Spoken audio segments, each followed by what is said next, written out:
Hello everyone, I am Ankur Chawla, founder of scope web.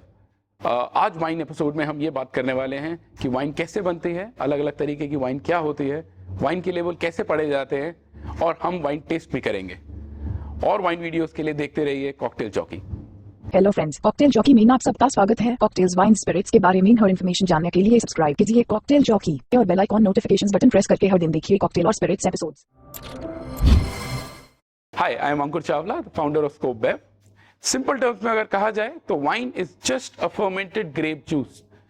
Grapes के अंदर जो शुगर्स होती हैं, उन शुगर को यीस्ट का यूज करके अल्कोहल में कन्वर्ट किया जाता है तो वाइन बनती है। वाइन के 4 कैटेगरीज रहती हैं: still wines, sparkling wines, aromatic wines and fortified wines. Fermentation के बारे में और जानकारी के लिए आप देखिए फर्मेंटेशन वाली वीडियो, और वाइन के बारे में और जानकारी के लिए देखते रहिए कॉकटेल जॉकी। और अगर ये वीडियो आपको पसंद आई तो जितनी ज्यादा हो सके उतनी शेयर कीजिए और सब्सक्राइब कीजिए कॉकटेल जॉकी।